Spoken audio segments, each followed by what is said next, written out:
the redemption of the nation is based on the repentance of the nation.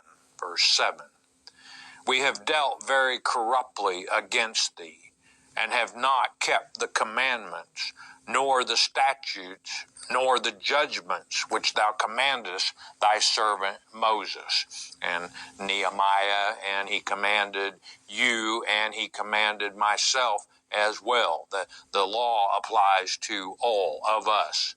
And, you know, it's important that we break down the commandments, the statutes, and the judgments, or ordinances, may be a word that many of you are more familiar with. But, and, you know, you ask people today, well, do we still live under the law? And they're falsely taught that since Jesus Christ came, we're no longer under the law. Well, if that's the case, it would be all right to murder.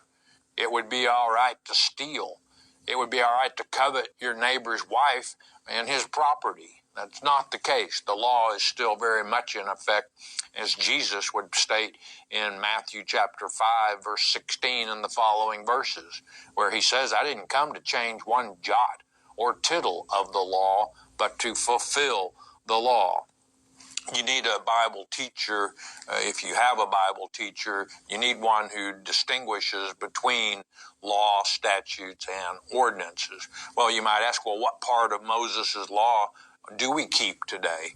Well, you don't keep the blood ordinances, which were the animal sacrifice and circumcision, for example. We learn in Colossians chapter 2 that the blood ordinances were nailed to the cross with Christ. It's his blood that washes our sins, not the blood of bulls and goats. Verse 8. Remember, I beseech thee, the word that thou commandest thy servant Moses, saying, if you transgress, I will scatter you abroad among the nations. And he's quoting from Leviticus chapter 26, verse 33, and Deuteronomy 28:64, the two chapters that cover the blessings of God and the cursings of God. The choice is yours. You can do things God's way and be gathered back home, or if you don't do things God's way, you can expect to be scattered from one end of the earth to the other, which is the situation that Judah and the 10 northern tribes find themselves in at this point in time, scattered among the nations, better said, the Gentiles.